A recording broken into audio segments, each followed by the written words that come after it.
Haidete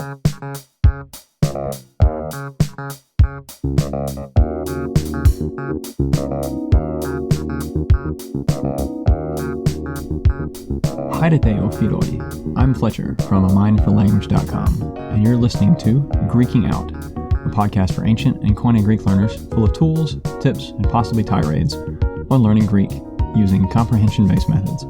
If that isn't familiar to you, check out episode 0, The Manifesto, for more info.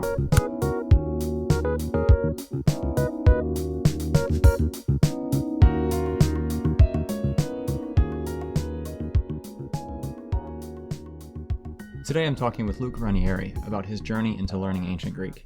I first heard about Luke, I think it was either because of his work with Latin or it may have been a video he made on Spenserian cursive handwriting, but it turns out he's into a lot more than just Latin and handwriting videos. He's got a couple of fantastic YouTube channels. Polemathy is his main one, but then there's a Latin language channel, Scorpio Martianus, and Legio 8. He makes recordings and audiobooks in both Greek and Latin, and his website, lukeranieri.com, has articles and research on ancient languages. He also has a great Patreon site.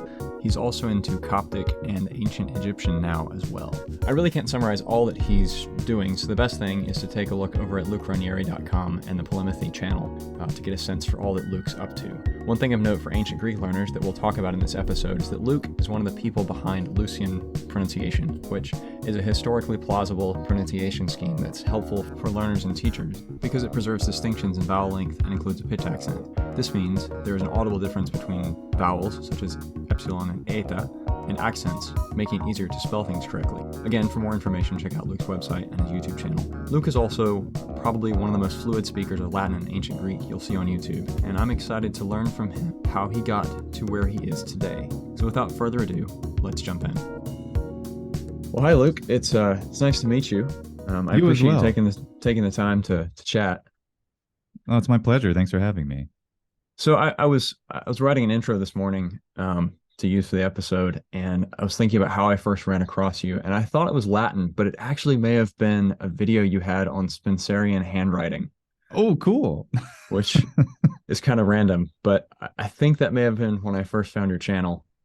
I haven't practiced my cursive handwriting for a lot of years, but it's something I noticed, like I said in that video, like, you know, it's sort of an art form or even a techne, you know, a technique, a technology that people have lost. I know people younger than me, about 10 years younger, even good friends and colleagues of mine cannot even read cursive, much less write in it. So I don't think that's something worth losing. And I think I feel that way about Latin and Greek as well.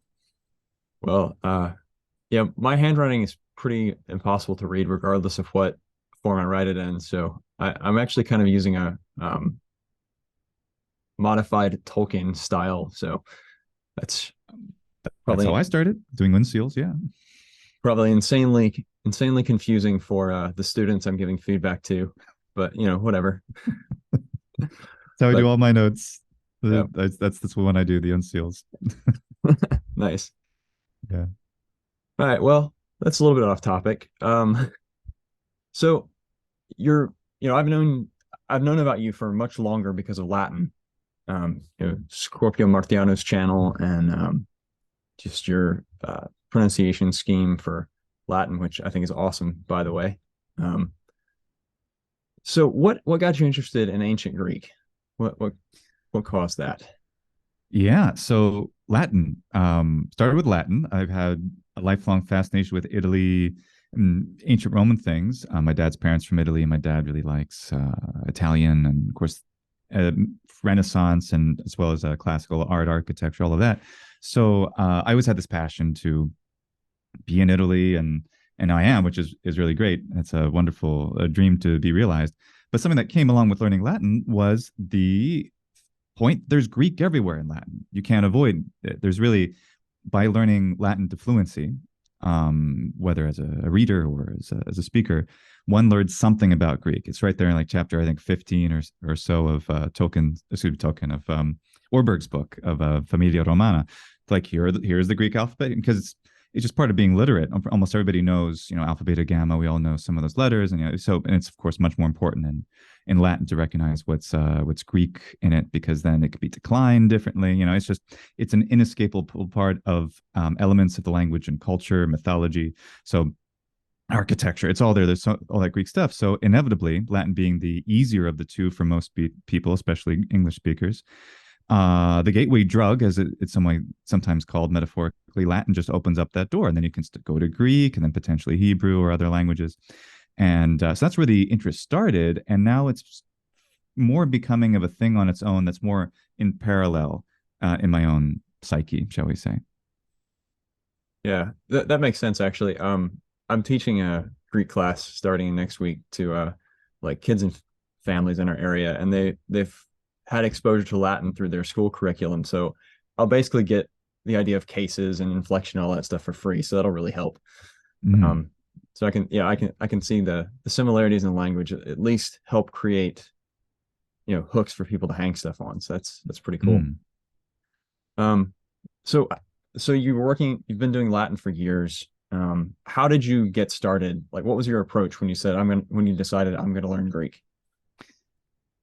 Yeah, that's a good question. It was the same year I started seriously learning Latin, which was back in '05. I was studying abroad in Italy for 2 semesters, and I had to be in the summer in between. And when I was there, I saw Latin written everywhere, like in Rome. And then I was like, I need to learn Latin. And there was an internet back in 2005, primitive though it was the like, speaking of Augustus, who made it all into marble before it was all made of brick. That was the brick version of the internet back then. But I did find the Domus Latina webpage, which was the publishing house of Orberg himself. And he since, of course, passed on all that to Vivarium Novum and Focus Publishing after his passing. But he had the website there for Familia Romana, and I bought it. And then, having seen other things for like Wheelock and a few others that didn't please me very much, I realized this was the key. This was the thing that was going to get me to, yeah, it was going to get me the fluency and the one I wanted to. I actually wanted to speak too from the beginning. It never occurred to me, because I never studied a dead language. That I never occurred to me that I would do like grammar translation like that. That's not really learning a language. It never occurred to me. So this really was that. And I realized this is going to give me the right syntax and everything. So I transcribed the thing.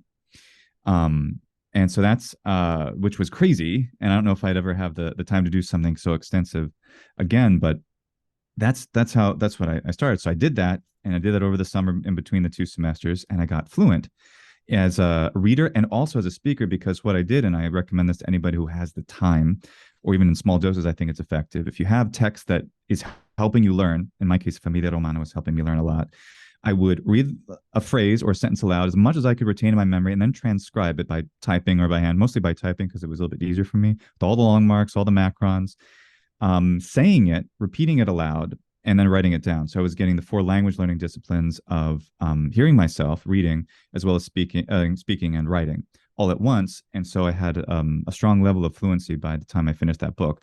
And then, of course, then I should learn Greek, right? How can I do that? Surely there must be a book like Familia Romana for ancient Greek. Sadly, of course, despite a lot of really good things, there hasn't been. Perhaps the most recent contender would be the Logos book by Cultura Clásica. They're located in Spain, and I just got my hands on it, and it's quite similar to Familia Romana. I don't know, I haven't been able to read it all yet to give my crisis to see if it's actually the book that is the Lingua Graeca per se illustrata, apart from the wonderful book that Seamus MacDonald is writing, which has a slightly different style and has a different goal in mind. But back then there was nothing. There was Athenese, and I was told, "Oh, this is the book, especially the Italian version. It has all the pictures." And I use that, but I don't know. Have you've read Athenese somewhat or all of it? Or Yeah, I've read I think volume 1 and 2 of edition, I don't know, 2, 3, something like that. yeah, and the English one or the Italian one? Unfortunately, the English one. No, I actually don't think it's that unfortunate, because the Athenese text was taken by Vivarium Novum and made into something more Orbergized with pictures and marginal notes. But the content is especially the same. And unfortunately, because the story was designed as something that you would read and then learn grammar about the story, and vocabulary and things like that. It's not designed in the same Orbergian fashion from beginning to start. Like say this new Logos book that I haven't read very much of yet, but I like. And because of that, it's deceptively similar, but I think it still takes so much more work in a not great way to make it utilizable in the way that Familia Romana is so readily utilizable by teachers and autodidacts. Yeah, I get the Yeah, feeling Seamus McDonald would agree with you on that one. And yeah. And he's another guy who's transcribed that thing. He's actually transcribed Athena's, and I've only transcribed a few parts of it. And that has clearly helped him a lot. At least he thinks so. He's both the English and the Italian version. hmm, Yeah. So that's when I started getting into it. And that's how I started. And it's so different because of the lack of resources. There are, of course, a paucity of very fluent teachers.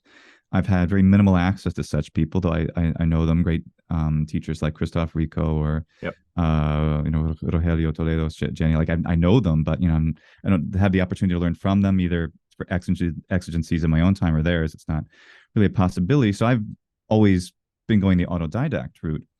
So I'm still feel like I'm having read Thrasymachus and Ancient Greek Alive and the Astronomical Greek course and reading all these things again and again. It's much more difficult to get into. We can talk about that more in detail, but yeah, that's how I started to get into it back in '05, and I still haven't. I've certainly probably surpassed where I was in my ability to read Latin back then, but not, like 10 times as long as how it feels. Hmm. Yeah, and I know for me, like, I work with a couple of classical languages or dead languages, if you want to call them, and it's hard to maintain and make progress in more than one, um, you know, at a time. So you started Greek and Latin about the same time. That's what I'm understanding, right? And I'm Yeah. assuming, were you able to make sort of equal progress in both, or did Latin were you more focused on Latin and then have come back to Greek more recently, or kind of how did that go for you? I think if there existed a book equal to Familia Romana for Greek, for ancient Greek, whether Koine or Attic or something, back then I probably would have parity in both now. Hmm. But because so because what's the result? The result is that Athena's isn't it has a lot of advantages to it. So to say anything ill about it is as maybe a little bit. It's because it's comparison to Familia Romana, which is such an excellent tool Yeah. for learning language, one of the most marvelous tools for learning language I've ever seen, pedagogically speaking. So for something not to be up to that is it's the best there is. So how can it Right. be comparable? Nevertheless, that said, there are a lot of difficulties with Greek inherently, and Greek is just screaming for a method like that. Why does it work so well for Latin? Because it's a language whose grammatical complexities bedazzle us and make us think that those are things we need to study principally. Yeah, we need to learn them, but we can acquire them through input, and Well, then we can go ahead. and I was just saying, and that's what I tell people. It's like there's what 100 forms of a participle, like and that's yeah, and then you have all the weird adjectives and first, second, third declension adjectives that inflect differently, and then there's vowel contractions and all sorts of things to make your head spin. It's like if Mm, you try to memorize all that, you're going to go nuts, but your brain can pick it up, like you said, through input and stuff. So you can kind of, right, and then you can get the grammar later after it's already in your head. Like you can systematize that knowledge after it's gotten there. But so right. I totally agree with you. Um, Yeah, and the thing is, it doesn't really meet that need. For example, the original English. I like the texts. They obviously have a lot of utility. They are better than most anything until recently that has ever existed. Everything's pretty well explained. Unlike, say, a wonderful text like Thrasymachus, which is in really good Attic with a little bit of Homeric and dramaturgical classical Greek thrown in there for good measure, but it doesn't have pictures and it's not accessible unless you already know the Greek grammar, probably, or if you know what's going on, or if you are able to, like if it were acted out as a play, if videos existed of characters or animated characters doing this stuff in the wonderful Thrasymachus book, it could be super useful. But just looking at bare text, it's prohibitive to a raw beginner without the other instruction. So yeah, it's an ongoing battle, I think, for a lot of people who gained a lot of confidence with Familia Romana or maybe another living language method for Latin, and then they come to ancient Greek, and it's like. Plus, we have the difficulty is that we have two-ish standards of Koine and Attic. They're not that different, but they often create a dichotomy like, oh, I should do this one. Oh, I shouldn't use this because it's in Koine. Oh, I don't want to use that because it's in Attic and I want to concentrate on biblical, that kind of thing.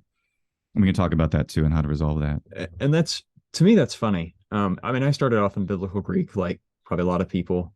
And I look at Attic and it's like, yeah, there's differences. And I'm no expert in Attic. I have plenty of trouble reading non-Koine text. It's just, it's different, but it's like, it's still Greek and it's got its differences. But like, if one's easier, start there, move to the next, whatever. I don't, and even with Homeric, like as I've dabbled, it's like, I know there's differences and I'm sure I'm misreading things because of, it's hundreds of years prior to what I'm used to, but it's still Greek. And yeah. Yeah, it's still clearly the same language and the way that we conceive of in the normal way of thinking of language versus dialect or something. Whereas modern Greek just does so many different things grammatically that it's yeah. The ancient languages of Greek, which are Koine, Attic, Homeric, among others, are pretty cohesive. Yeah, that's a good way to say it, the ancient languages, because it helps point out that it's not a monolith and that different areas would have sounded differently. And that's I want to talk about Lucian pronunciation a little bit later, but that's kind of one of the ways I view the different schemas that people throw around. It's like, well, if you go around the US, and I imagine Italy as well, you hear the language, English is spoken different by people all over. And right. I read somewhere in linguistics research that actually exposure to different dialects helps learners. So it's like, so why not? So there's really nothing wrong with having multiple teachers in different pronunciations. Can actually help you with your acquisition. But I say that I can't remember where I read that. So maybe I don't know, may especially not since actually it's make any sense. inevitable. It is inevitable, and there is, I think, a desire that we probably all have for consistency of dialect or style, and not to read stuff as wildly different as, I don't know, Cicero and Apuleius as like models of style to start with Latin, just to think of as a comparison. But I really don't know if it is better to have that at the beginner or a certain stage, or I don't know. I haven't seen any of the pedagogical studies on that. Yeah, that's a good point. Certainly don't want to overwhelm people with too many differences at once. Yeah, absolutely. So, okay, so you started with Athena and transcribing, writing by hand or typing, something like that, and that's kind of how you got started. Is that a fair summary?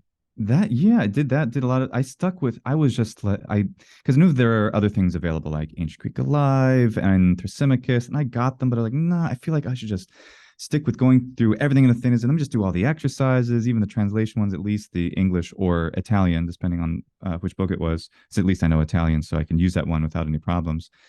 To Greek to translate into the language. I don't have much of a problem doing that. I don't like doing as much the other way around, pedagogically speaking, and just try to use it and talk to myself with it. But the fact that it is more boring. That's a subjective, of course, term, but most people consider Athena's a story to be dramatically more boring, the Familia Romana, which is interesting because it's not that like a lot happens in Familia Romana. It's just written. It's author the style of the author. Can an author really create something interesting in relatively few words, have the right amount of repetitions? I think it's just not designed to do what people want it to do. The Vivarium Novum Italian version attempts to do something like that, doesn't even come close.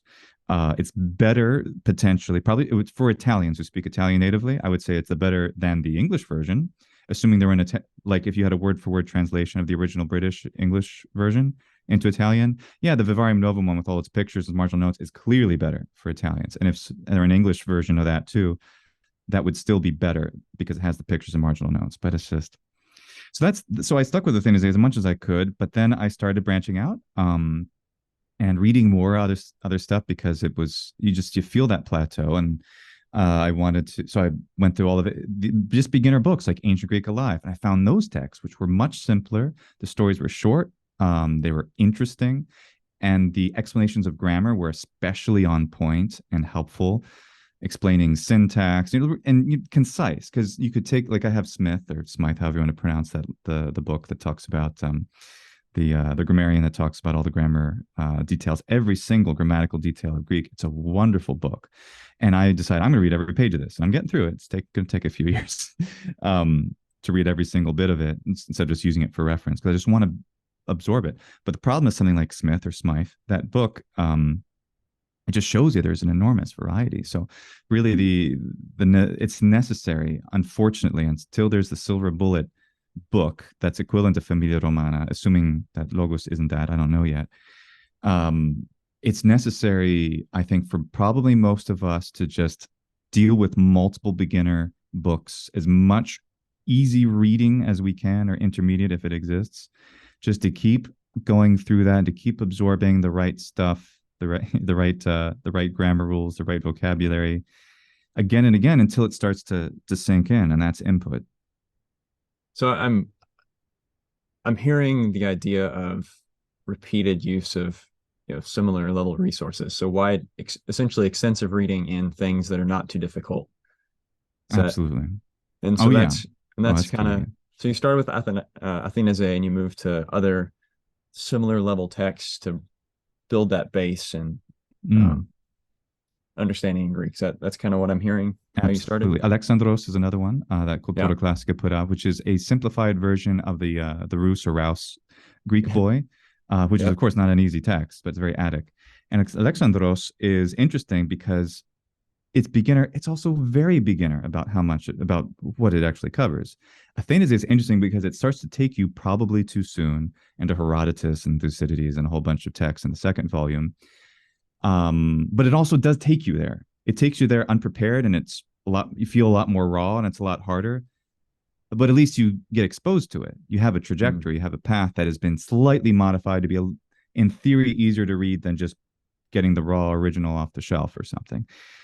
Whereas a lot of the beginner books don't go that far. That's another thing to the credit of the whole Lingua Latina per se illustrata series. It has, I don't think I've even finished every page of the other one. There's a new Lucretius one that came out a couple of years ago. I haven't read yet, but they're all in that family of text. So one can spend years and years and years, be a completely fluent speaker and reader of Latin, but you're still being carried through the literature. But there isn't something that's so cohesive yet in a single program for ancient Greek. Well, hopefully we'll see that maybe in our lifetime. I know Orberg was a life work for him, revisions and things. And so I imagine if the Logos book is the silver bullet, it may take a few editions before it's truly up to Hans Orberg's, genius level. And yeah, no shame there if that's the case. No, certainly not. Yeah. So that got you going, repeated use of beginner texts. What would you say, people hit an intermediate level in language and plateau? I mean, it happens in all languages, I guess, unless you're an absolute genius. So what would you say helped you got over that? How'd you go from beginner to intermediate or an advanced speaker? Oh, let's see exactly where I am. As you all know, my specialty, or the thing I've chosen to specialize in, has been phonology, principally because it interests me so much, and who knows, I'm just weird that way.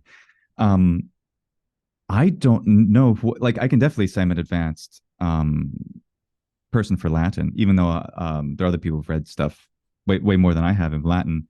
But I'm so comfortable with Latin because I can converse in it with anybody. I can read pretty much any text, even stuff that people find challenging or weird, like Apuleius, and with relatively little difficulty, I think, compared to, I don't know, most people, shall we say, of an advanced level. I can get through it and read it and really enjoy it and understand what's going on and talk about it. I've taught Apuleius before, for example, just to give you an idea. But I'm nowhere near that level in Greek. So while I can say, yeah, sure, I'm advanced, I've led lots of discussion groups at spoken Latin events at Paideia and Lexington and Greco Latino Vivo. I've done that, and that's very, very comfortable to do. But I've never had that opportunity. I've never been in full immersion Greek. Though I recently got to in New York, spoke complete conversations with Christoph Rico and a few others in ancient Greek. But that was really the first time. And I think those events make such a big difference, for one's ability to really feel a sense of confidence and fluency, to have enough of that. The 8-day thing that, for example, is done in Lexington and I'm blanking on the name, in Pennsylvania, the college where it's always Latinitas Inc., but Terence Sundberg and Milena Minkova do annually. And so I've had those experiences. One time was really enough to really make me have that confidence. And I wish I could do that in ancient Greek. They do exist. It's just a matter I haven't had the time to ever do it, nor did I ever really bring my ancient Greek level up to the point where I'd be able to. So mostly it's been my own schedule through the years that's prevented me from going to one. I know that would really help me. So what do I do on my own? Because I don't know if I'm certainly not an advanced speaker by no means. I at best a lower intermediate one, if anything, and high intermediate reading. Lucian is very, very easy for me to read. I can read, a lot of stuff, but it's of course a question of vocabulary. Vocabulary is different in different centuries. Yeah. So that's always is different. Nor is it, shameful to say, oh, I can only read Koine or something, or biblical. Well, that's great. That's a huge amount of lexicon. And yeah, it's different from Attic, but it's not like Latin is super codified, super like just one idiom, and a word has its meaning, and that's the language. Whereas ancient Greek is much more bifurcated, and at least twice. Well, and the corpus is larger too. I believe by quite a bit. Classic, the Latin literature versus ancient Greek literature, as I understand things. Yeah, as far as yeah, exactly. There's simply more out there. That's right. More ancient authors. Absolutely right, because it depends. Like, what do people want to read? If they want to read ancient Greek, classical Greek. Okay, classical Greek. Well, how many prose authors are there? 3. It's more than that, but I'm Demosthenes is obviously right to be included. Plato, Aristotle. People say, oh no, Aristotle's Koine. Oh, okay. And then so it depends if you want to concentrate on these very few authors. Whereas if classical Latin, even first century BC classical Latin, there's a lot more that's available to read. A lot of poets. That's another thing too that I wish there were more of. True, completely Attic poetry. And it's while I love the tragedies and the comedies, and Aristophanes has a lot that's very Attic conversation based, it's not as natural as a lot of the poetry, the I guess equivalent of lyric poetry, we could call it, in Latin. You have Catullus, you have Horace, you have Ovid, you have Virgil, and they're all there, and they're writing this great poetry, and there's much less of that in the exact, because that's true native Latin of the dialect that we want. Sappho's wonderful, but she's not the dialect that we want. And we have the same problem with a lot of the other poets in the classical period. So yeah, so you can get stuff, but it's never quite the exact same dialect. And then you have to make different compromises in what you're actually concentrating on to make it all work, which is possible. And it's super rich and it's super tantalizing. It's like, oh, this is so cool. I learned this and this, but it doesn't necessarily reinforce as much, as I would say, as the fact that the Latin poetry and the paucity of Latin plays that were in the classical period, like Seneca's, as well as the prose, they don't all mesh together in quite the same way, I think. Yeah, so I think you're very humble in saying you're lower intermediate, and I realize that that can mean a couple of things. In terms of ability to communicate or read widely in ancient Greek. But I can just tell from your YouTube channels and the audiobooks you've put out, like as a speaker, at least in the ability to pronounce things. Oh, you're definitely probably the best, one of the most fluent readers out there.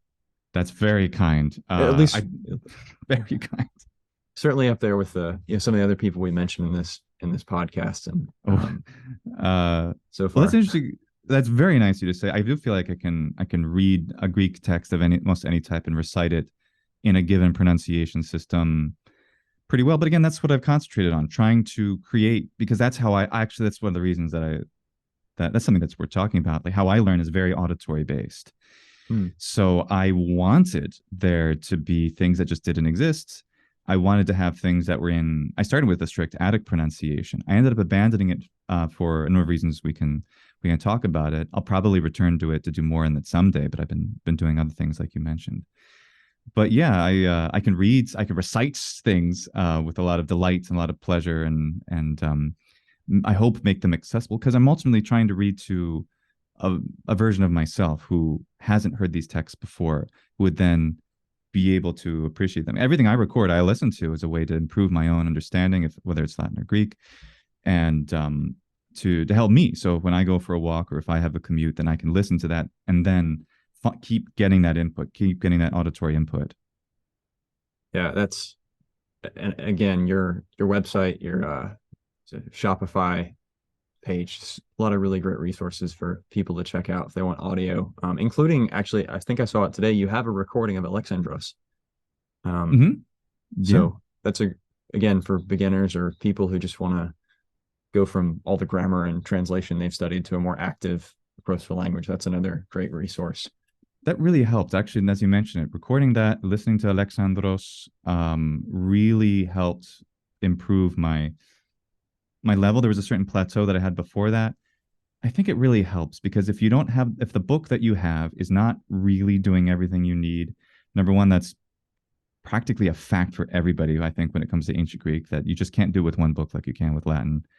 Um, and then that'll help push you through plateaus. I think you'll get something really significant that's new, that maybe was always there, but it just didn't sink in until you see it in a different context. Hmm. Yeah, that's really cool. Um, so what what would be your favorite tools or resources that you use maybe today in reading or just trying to keep going and push yourself farther in your learning of Greek? Well, gone back to Thrasymachus because I realized, as I've been making recordings for myself and listening to them, that it's really good Attic style. A lot of it has a lot incorporates a lot of things that I've recently, because I've been trying to read more of Attic prose style things. There are style guides like Bradley's Arnold for Latin, and there's Norton Hillard for Greek, but there's Sidgwick and there's Thackeray. There's a few of these prose Attic style things for ancient Greek, and I love Koine and biblical Koine. I have nothing against those at all. However, learning something about the style of Attic, especially if I want to compose anything in that, which I would like to do competently someday, to understand a little bit about how to use the sequence of moves. I feel like I have a good handle on that now. But I just wanted to, like, okay, I'm just read through these. And I read several of those, and that helped. And then I noticed reading Thrasymachus, hey, this is obeying a lot of those rules really well. And because there's a lot of texts out there that I think come kind of they end up coming up short when it comes to their style. They're trying to do classical Attic, but for example, there's some things, even Athena's, which is known for having good Attic style, that apparently it falls short way more than it ought. And then one can ask, oh, is that a compromise made for the sake of beginners, or is it just because the authors who wrote it didn't know? I think it's just so much less studied.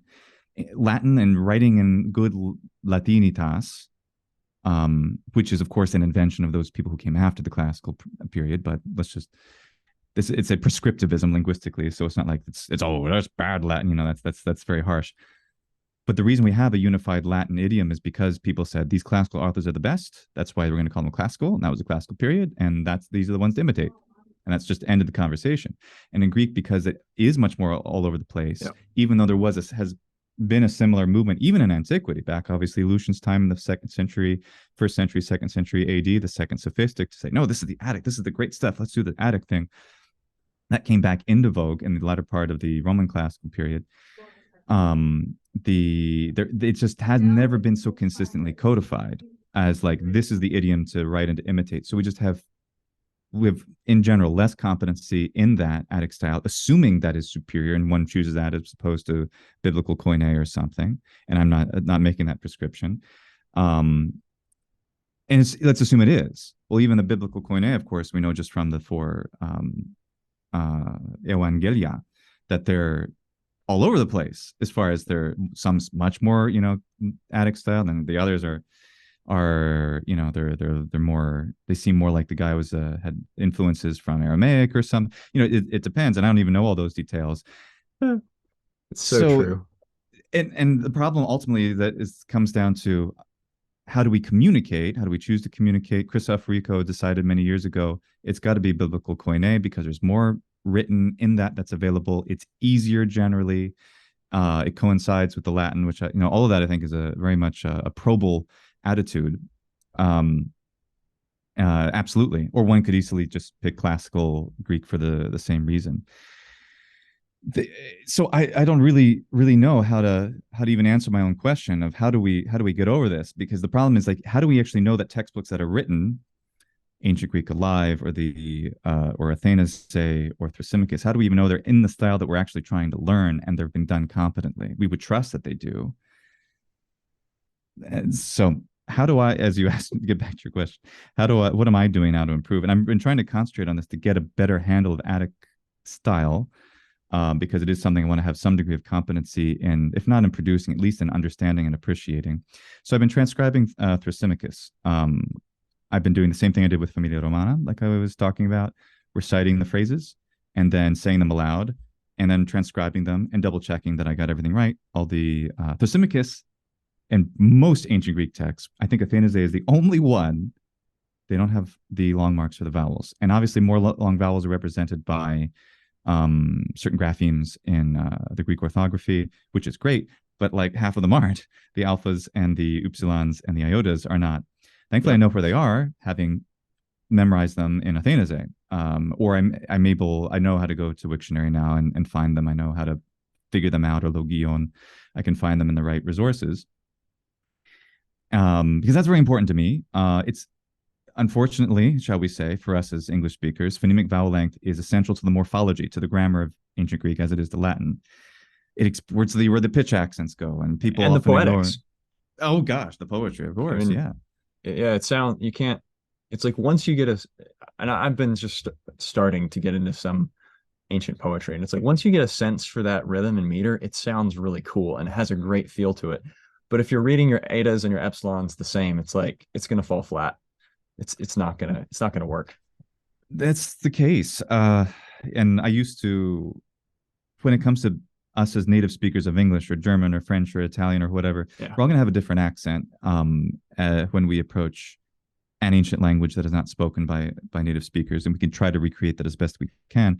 The thing that I was few years ago, I just came out and just decided that wait a minute, like, and so much easier with ecclesiastical versus classical Latin as a metaphor, because it's a dichotomy. It's just two things to deal with, as opposed to Greek, which is all over the place in lots of great ways.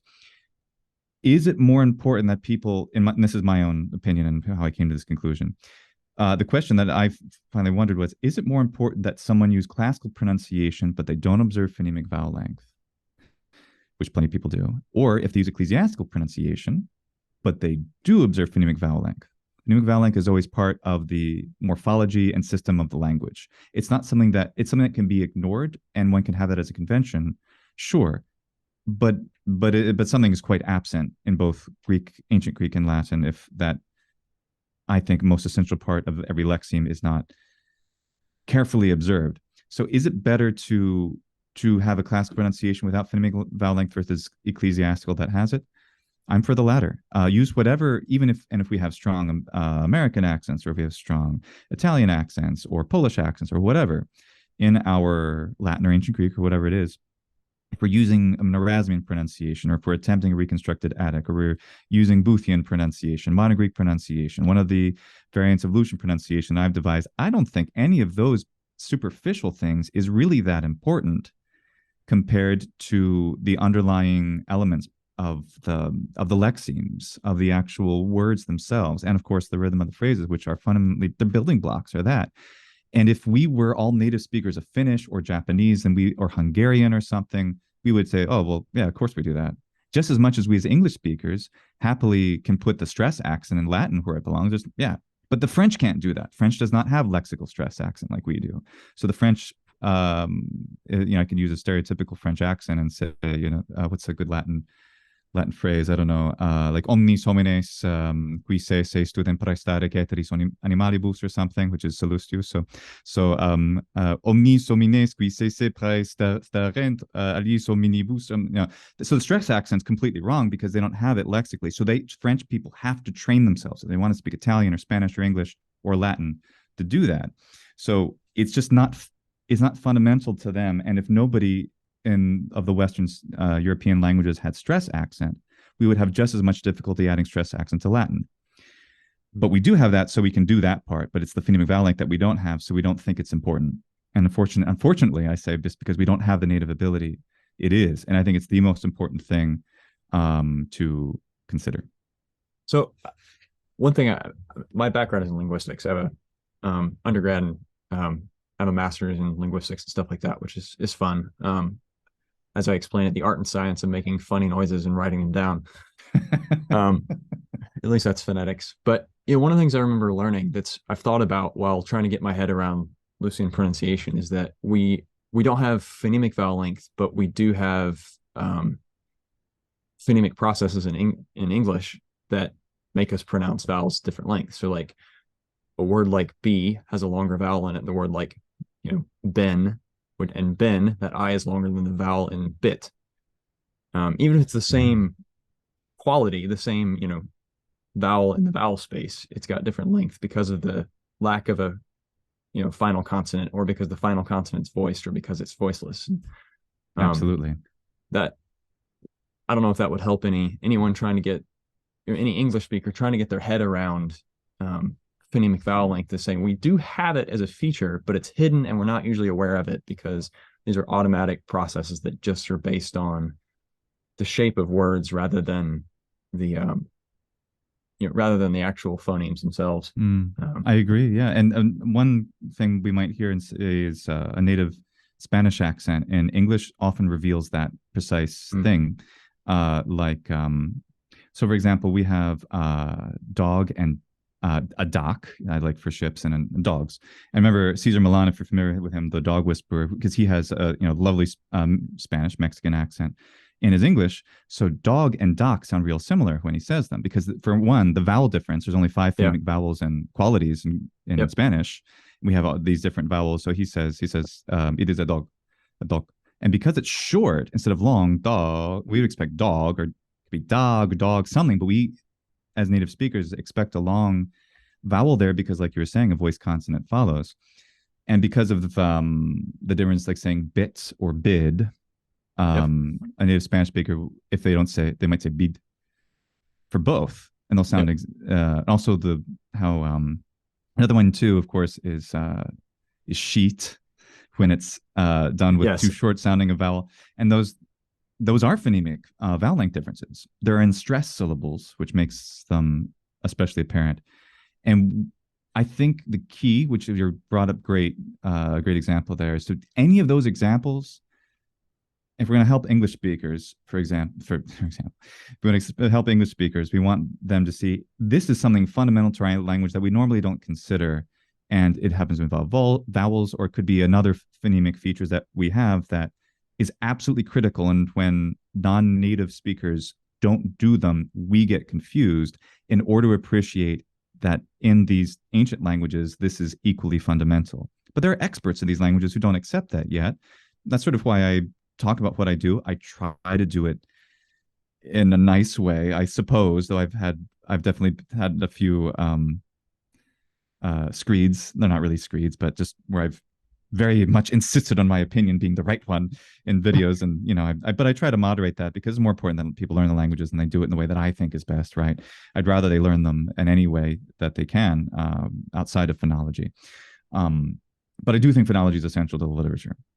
And this particular aspect is the only one that I think is the one that's universal over centuries for both languages. As the change, like, when does the V become a V sound in Latin? Well, it starts to intervocalically, at least in the 1st century AD for some speakers, but it's probably a bilabial fricative, like a va instead of a va. It's slightly different. But does that mean you can do all V's, or should you do that with the B's too intervocalically? Should you do nya? In the 2nd century AD in Latin, we see the change of like nuntius to nuncius for some speakers, like terentius written with an S instead of a T, that kind of thing. Really cool stuff starts to happen. But wait a minute. What about the vowel lengths? That's consistent. That's still there. They're still writing poetry in the same way. So you can have these changes, just like, or the ancient Greek, you have the changes of the fricatives of pataka becoming fatacha. Which ones, though? Which centuries? Which geographies? It's not easy to say. And I've, of course, written about that extensively, but I've attempted to tease out of the given evidence. But is it more important that people do a pataka or a fatha or even the voice one, which I love? Those are fun too. Depending on, is that more important than the phonemic vowel lengths and the geminated consonants? Not to the literature. I think one can. There are occasions where you need like the fact that a sheep says be be in Attic, and in modern Greek says would pronounce it as v. It's a little bit weird for a sheep, but it's yeah, that matters. But I think it comes down fundamentally. The literature is based on the phonemic vowel length stuff. Yeah, and you know, and I'm mostly interacting with people who want to learn biblical Greek and stuff. And the way I say it is John, Luke, Mark, they're traveling around. They would have heard different accents. The writers of the New Testament and the Septuagint translators probably had different accents, the way they would have spoken and said these things. So it's like, just pick one that works for you, like you're saying. And I really appreciate Lucian because it preserves pitch accent and the vowel length, which I think are really helpful for learners, because when words inflect, you can hear the difference between certain grammatical features, or sometimes it's vowel length and accent are the only differences between words. So it's really nice to have that built in from a pedagogical perspective, at least for me, both as a learner and as a teacher, because it makes it easier for students to notice differences, and it clarifies what we're reading, or clarifies what we're communicating. I'm very much of that opinion, Fletcher. I agree, and I'm pleased that my ideas and proposals are welcomed by some people. Certainly not exclusive, like I've mentioned, but they're how I feel about stuff. And the phonemic vowel length and pitch accent, and the interesting thing is we have ecclesiastical pronunciation for Latin, and then we have liturgical pronunciation for Greek, which is, of course, the modern Greek pronunciation, or the Orthlinian pronunciation, if we want to call it that. Now, the thing is, it's entirely possible that fluent speakers using modern Greek pronunciation could have whole conversations. I had one, for example, with the Monsignor on Vatican Radio some months ago. He used ecclesiastical, and I switched to ecclesiastical because that's something that I like being able to do. And of course, we had a completely easy. He's very fluent. I'm fluent, and we had a very fluent, comfortable conversation in that pronunciation. And neither of us are obviously native speakers of Italian, the language descended from Latin, among others. So I would love to see. I mean, if Greeks could do it using optatives, using using Lucian pronunciation, for example, the Pompeian variant of Lucian pronunciation, he says is legi, epsilon iota, legi. And then he should say the subjunctive is lege with the eta iota subscript. And then the optative would be legoi, right? They all sound different. Or one could use even the Boothian pronunciation, for example, which would be legi, lege, legu. They still sound different. So the morphology with that pronunciation is still perceptible. Right. I have nothing against people attempting to use modern Greek pronunciation for communication, for reading. If you're reading silently or with just mumbling to yourself, that's fine, I guess. But to actually communicate and speak the language, I just don't think that one standard can hold up, because the morphology is so important. And ultimately, if the author, how is the author actually constructing their phrases? What is it based off? It's based off some of their native accent. And what is the most important part of that, linguistically speaking? Well, and with your illustration in a modern accent, all three of those words would sound the same, which, you need legi. Yeah. So again, as a teacher, as a learner, those could be really quite challenging. Right. Because we have similar situations in English, obviously. Oh, yeah, absolutely. Where we spell things in a Middle English way, but they've completely merged in pronunciation. And we're fine with those, but they don't, by my lights, they don't seem to depend nearly as much on the morphology. And the fact that the subjunctive is so easily obscured in English, it's important that he do that. That sounds correct to me, because I grew up hearing that the subjunctive, but now people say it's important that he does that. because they don't have they've never been taught about the subjunctive, and they ought not to be blamed for it either, because English phonology does not, and the lack of variety of grammar doesn't reveal the subjunctive clearly. So the subjunctive, if English continues to evolve, will die out for that reason, and that's just how it happens in language. Yep, it's history and Yeah, historical processes. yeah. Well, we've gone on for about an hour, which I'm surprised. It's been a great conversation. I really You enjoyed haven't it. seen how much I like to talk.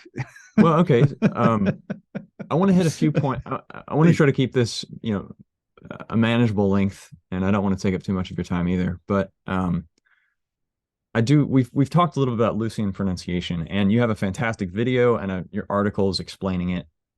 So I don't want to.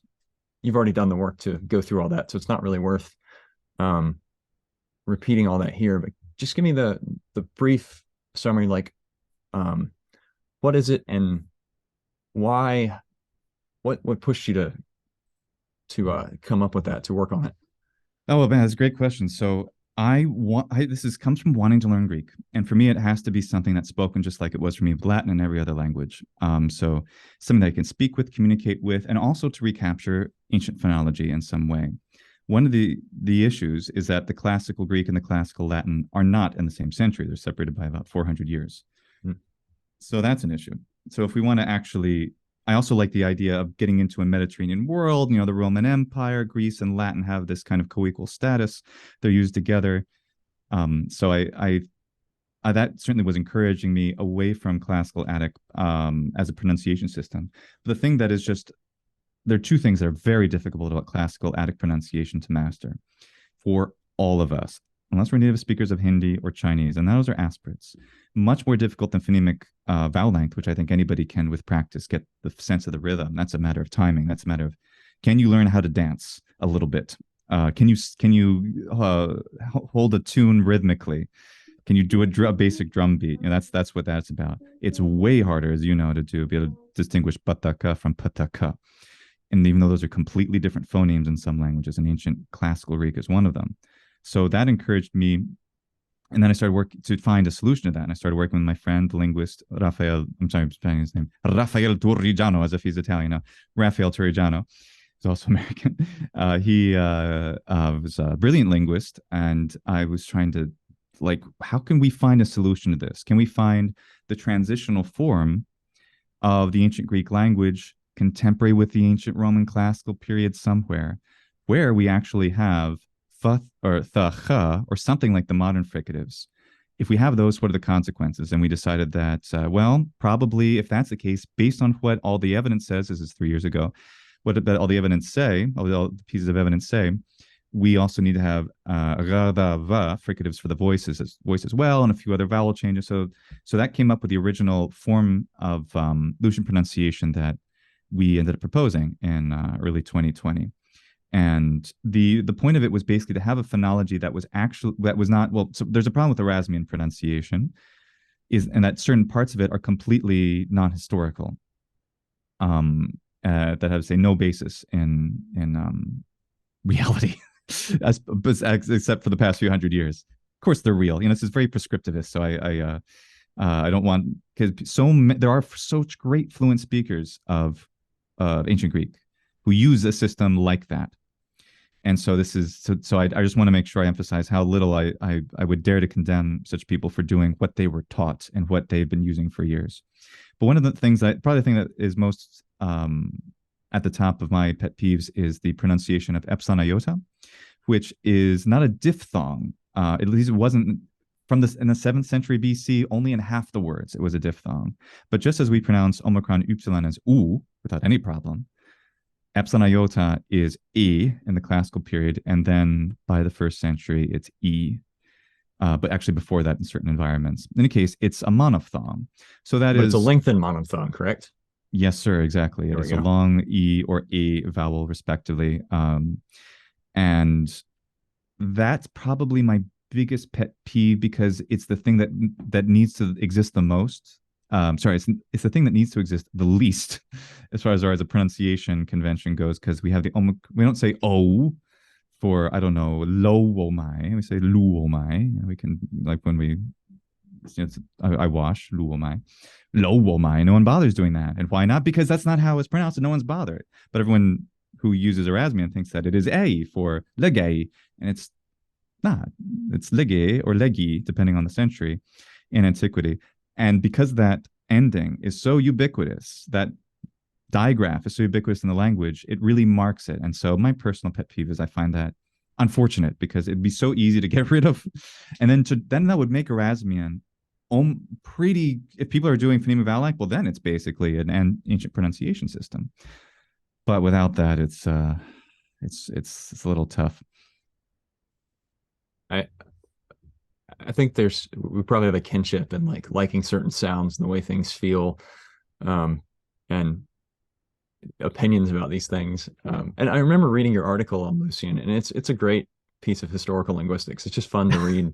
Dude, that's very kind. Although again, I think that makes us both avowed nerds that we enjoy these things. But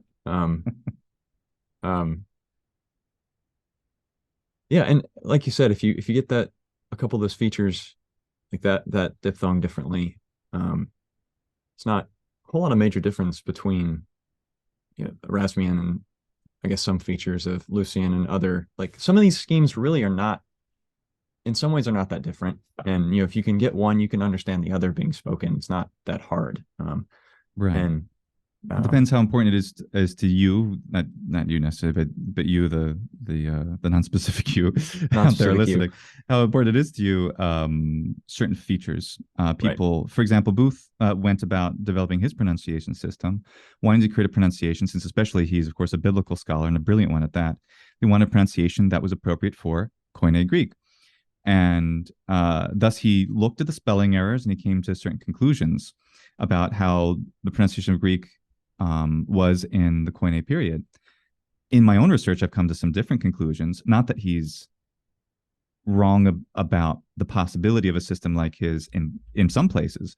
My own conclusions point to that. Well, there's also conservative pronunciations that are way more like classical Attic that are coexistent. That's my different opinion, I suppose. So it depends if that's something that's really important to you. Do you want to, if you are a biblical scholar yourself and you want to capture the sound of Greek as it sounded in the 1st or 2nd century AD. One of the variants of, say, Lucian pronunciation, there are 6 that I've now codified in an article that talked about. One is much more similar to the Boothian pronunciation. There's one that's way more similar to classical Attic, and there are others that are in between that have, I think, a good possibility of having existed in that target time period that people are interested for biblical scholarship. If that interests you. But if it's not, then use whatever you want. Learn the language and enjoy it. That's what I say. So Lucian is not, like you said, it's not a single proposal necessarily. You have variants. And it sounds like to me, like I've used some of the Biblical Language Center's resources in Booth's pronunciation. I've used that myself for a while before deciding to jump into a Lucian pronunciation. And it seems like one of the major differences between Booth and at least one form of Lucian is the phonemic vowel length. I don't think he draws out a major distinction between eta and epsilon. No, that's exactly right. Booth is convinced in my short conversations with him, he's convinced that phonemic vowel length and geminated consonants were gone by 300 BC. I believe there are dialects of the language that we can find that did that, certainly by substrate speakers like Coptic and so forth, where those qualities were lost, where those characteristics were lost in the substrate language. There's certainly evidence for people talking like that. I question if that's really the best way to go about learning the language. And as far as epsilon and eta, he makes eta e and epsilon as e, but they're both indifferent in length. So it sounds like that if someone wants to adopt his pronunciation scheme that has some, a reasonable to a high level of historical, plausibility, that within Lucian there's probably something similar to what they're already doing. Maybe closer to Erasmian or closer to Boothian or closer to whatever scheme that they could read through and adopt. That's exactly right. Yes, sir. Exactly. There's I'm sorry to interrupt you, but yeah, the Boothian one, something that's of the variant evolution I just gave them random names of cities for certain reasons that I discussed on of course my website. The one that's most like Boothian is called Antiochene, like the city Antioch, and it's essentially identical, but it has a few tweaks to it. And all of the variants of Lucian pronunciation, for pedagogical reasons and also for historically valid reasons, I believe, retain pitch, accent, and phonemic vowel length. So we're just talking about the superficial qualities of vowels and consonants. Like, is it e or e? Is it fa or pa? Those are questions that are essentially answered by these variants that I just decided, all right, let me codify them in 6 different ways based on historical evidence that we have. Pompeian Lucian pronunciation is very close to Erasmian, and the Romaic Lucian pronunciation is very close to classical Attic. Well, that's great. That's a great overview for people who are interested. So just wrapping up here, where can people find you if they want to learn more about Lucian? I'm assuming that's your Polymathy YouTube channel. So where else are you? What else are you working on? Where should we go to find out more about Luke Ranieri? Well, I think Am I saying your last name right? Yes, sir. That sounds great. Okay. Luke Ranieri. Thank you. I appreciate that. Well, the LukeRanieri.com has right now the most updated. This is can I tell what month and day it is? Yeah, it's fine with me. Yeah, it's April. So this is as of April 2023. The most updated information on Lucian pronunciation, of course, Lucian pronunciation. You can pronounce them either way, of course. On Lucian pronunciation is on LukeRanieri.com, where I've more recently, just a couple months ago, released an audiobook, which is The Judgment of the Goddesses, written by Lucian. Which very cool. Oh, thanks. Yeah, the satirical dialogue by Lucian. And since there were 6 characters, and I was codifying 6 different variants of Lucian pronunciation, I realized, this is the perfect opportunity to give each one of the characters a different pronunciation system that they're using, a variant of Lucian, rather. A variant of the Lucian pronunciation system. And of course, the thing is written by the author Lucian. So hopefully these names are not too confusing for people. The idea is not to confuse, yet I'm probably guilty of that. Nevertheless, there's that. And also the articles are all, I wrote I call these pronunciation guides. They're barely worthy of the name, a philological article, but I do cite where I have taken my information from all these kinds of, from the actual inscriptions, Attic inscriptions, Egyptian inscriptions, Roman inscriptions, where we see spelling errors and all that. So all that is all written there, and that's probably the best place if one wants to start to get into the weeds and learn more about the details that I find so endlessly fascinating. And there too are also linked, of course, my YouTube channels and the other things I'm working on, my audiobook store. So I'd say LukeRanieri.com is probably the best link tree, shall we say. Okay. Great. Well, yeah, thank you for your time. I really appreciate it. And I think this will be an interesting episode for folks who are interested in pronunciation and some of the challenges that we face as Greek learners, and especially for people moving from Latin into Greek, like you mentioned. So yeah, I really appreciate your time and your thoughts and the ways you're contributing to the Greek community. It's great to see. My pleasure. Like I said, this Logos book just came out. I'm working on some things myself. I don't feel like I'm coming with half answers to your excellent questions. Maybe in a few months, I'll be able to have some better answers. But thank you for having me on to let me talk about something I really love. Well, cool. Well, maybe we'll have you back again once you got some, when some of your new projects come out. Certainly. All right. Well, thanks, Luke. Thank you, sir. So that was my conversation with Luke Ranieri. Kind of a wide-ranging conversation from how he got into Greek using Athanase and, interestingly, a lot of transcription and copy work and some of the resources he's created. And I really appreciate Luke taking the time to sit down for this interview, and I appreciate his contribution so far to the field of ancient Greek learners, and look forward to what he's going to do in the future. Some really top-notch work there. So I hope you go check out LukeRanieri.com, and we'll see you on the next episode. Intro and outro music is Funky Thanksgiving by Admiral Bob, used with gratitude under Creative Commons 3.0 Attribution License. The track can be found at dig.ccmixer.org.